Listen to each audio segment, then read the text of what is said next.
Once people saw his resume, they were like, nah, I'm good. We also know that one of his coworkers stated working with him was depressing. And in terms of cooperative skills, which is essential to have in the office, it was stated He didn't seem to work too well with others. And that he lacked empathy and basic social skills because the first time he met the chef at the company, he proceeded to tell me it tasted like and that he wishes that we would cater more frequently. Has no respect for leadership and hierarchy within a work culture because He did not show him any respect, even though he was his superior. And that he has a problem following company's orders and instead using the time at work for his personal gains because after the authority figures repeatedly told him not to. Most of the time he was there was consumed in trying to get an Apple Vision Pro. And that he was completely incompetent because even in a trial period, he got fired from his dream job after only 3 weeks. And even when he was doing his job, he sucked at it because his job was to create ideas. And when he created ideas, it was something along the lines of, I bought 1,000 babies carrying assault rifles, or MrBeast does every challenge. Apparently he wasn't even trying to troll the company or whatever because he was pleading and begging for his job back, going, Can I please have a second chance? Every situation, every circumstance, and every person around him are telling him his social and emotional intelligence is nowhere near enough for him to be around other people and working. And even his analytical brain is less so about deducing logic based on empirical evidence and more so on relying on flimsy evidence and speculation to create a hypothesis which he ascertains as a fact despite many other evidences that prove otherwise, but he wouldn't take into consideration because he is extremely prone to confirmation bias. In other words, his analytical intelligence also sucks. This concludes that DogPack404 is an incompetent, uncooperative, insubordinate, unempathetic, unanalytical individual with a delusion of grandeur. So who's the only person saying that he's smart?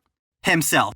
I went over his personal Reddit account, that 5-hat guy, which, for the geriatrics watching, 5-hat is hip internet lingo for when a person says something very smart. So, he's calling himself very smart. Speaking about a person describing himself to be smart, you keep hearing about the dangers of narcissism and the effect narcissistic people have around them, potentially destroying the lives of everybody that is involved. I genuinely believe that DogPack404 is a very narcissistic individual, and we can use him as an example to prepare ourselves for the next time we meet someone like him in our lives because they not like us. Now, I'm not gonna try to argue anything about the medical definition of narcissism itself. Don't take it from me, and you shouldn't take it from me. Take it from the medical experts. Narcissism is defined to be extreme self-involvement to the degree that it makes a person ignore the needs of those around them. Being narcissistic is basically like... People say, well, don't label people. I'm like, that's no different than saying he's agreeable, he's sweet, he's funny, he's narcissistic. They're patterns. This is to be differentiated from a narcissistic personality disorder, which is a completely different thing and classified as an actual medical disorder. I'm not gonna try to say or convince that he has the personality disorder because I am not a medical expert. But since narcissism is described by this doctor as no different from calling the person agreeable, sweet, funny, etc., as in similar to describing a personality trait and not making a medical diagnosis, I think I'm in a safe position to call DogPack404 narcissistic. Does that sound fair?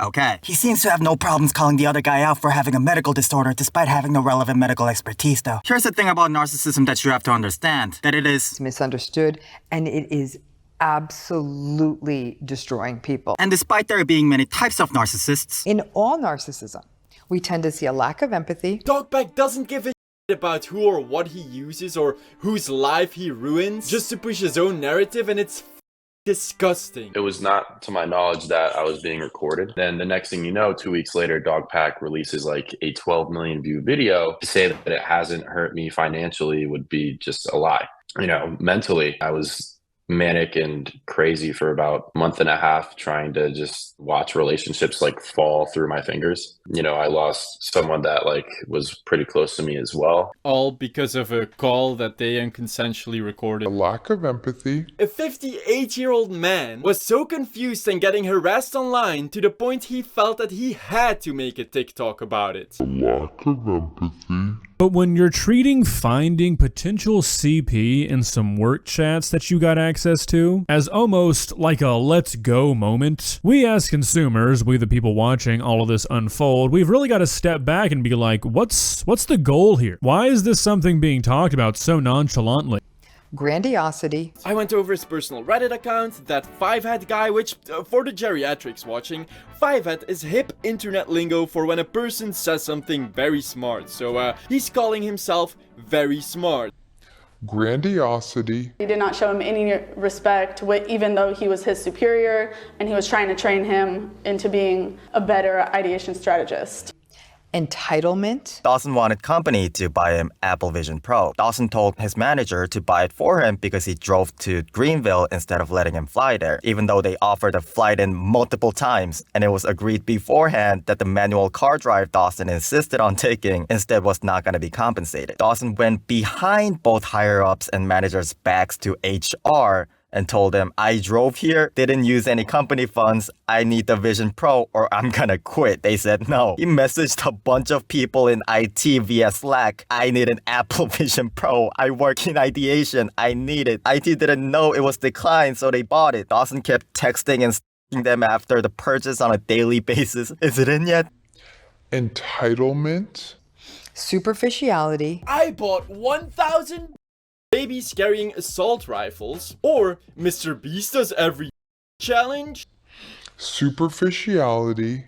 Chronic seeking of validation outside of them. Hundreds of obsessive posts and comments on the MrBeast subreddit. New MrBeast interview just dropped. Feastable designs. Arrogance. Him being pretentious, saying he would do shorts better than the current shorts team at MrBeast. And a real tendency towards rage. Rants whenever people criticized his video ID. It's great to meet you. I'm Ludwig. I know you. Have we met? No, I just know that you're the guy who cheats in video games. Okay, whoa, whoa. As well as a tendency to manipulate or exploit other people. And manipulating Rosanna Pansino so you could use her bigger channel to spread this disinformation. As well as a tendency to manipulate or exploit other people. Another third 15-minute long obsessive MrBeast job application where he goes into depth on viewer psychology, showcasing how aware he is of how every small piece of a video can be used to manipulate the viewer in one way or another. Those you tend to see across the board.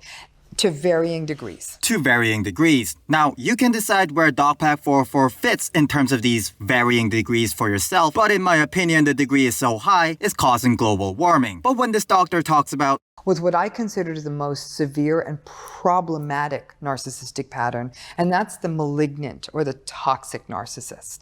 These are the folks that almost look like psychopaths.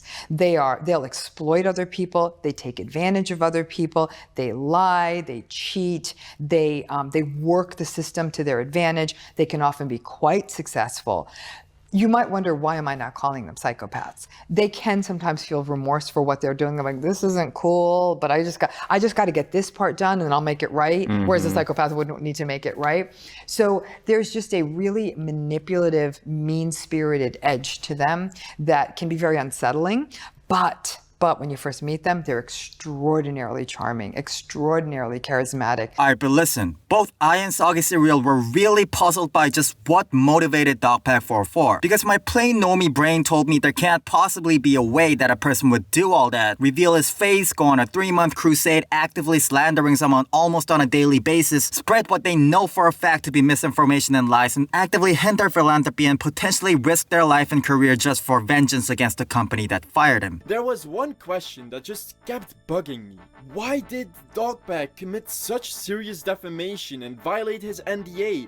Why risk your entire life just to spread lies about a YouTuber? Well, now that I defined DogPack404 as a narcissist, the answer is actually quite clear. What triggers narcissistic abuse? Well, what triggers narcissistic abuse is the insecurity and the ego of the narcissist being threatened, and they explode with narcissistic rage. The problem is, for a while, you can't figure out what it is that's setting this narcissist off. It can often be the littlest slight. It could be that they had a bad day somewhere else and they're taking it out on you. It's like coming home and yelling at a pet because you can't yell at your boss kind of thing. So you don't know what the thing that set it off, but all you do know for sure is somewhere along the day, their ego got injured. They felt out of control. Their insecurity boiled over. Well, because you're trying to fire me and I want to work at this company. I'm the CEO of this company. If I'm talking, don't interrupt me. And I'm telling you this is what's happening, and you're telling me that I'm wrong. I am not wrong. I've made the decision. I'm here. We will take care of. I appreciate that. Can I please have a second chance? It's not. Just if I'm getting paid, just let me come in and let me try to be coachable. If Hoodie changes his mind, can I? And I've been trying to get to this point of working on MrBeast for a long time. somewhere along the day, Their ego got injured. they felt out of control. Their insecurity boiled over. I wonder why he's trying to destroy Lokoya's life. Or Doc Scara. She's your hiring manager. Or put a picture of his manager on his psychotic wall for no reason but personal spite. Coincidentally, all three of those people were in the room when DogPack was fired. I'm our COO. Car, we are still going to reimburse you. This is the original contract and the original NDA. And so It's like he's just doing all this out of a personal grudge. Yes. And it's the people closest to them that often feel like they're easiest targets, especially if you keep forgiving them and giving them second chances. Then they're like, ooh, this is great. I can keep coming home and doing this, get all my rage out. This person's still sticking around. Great.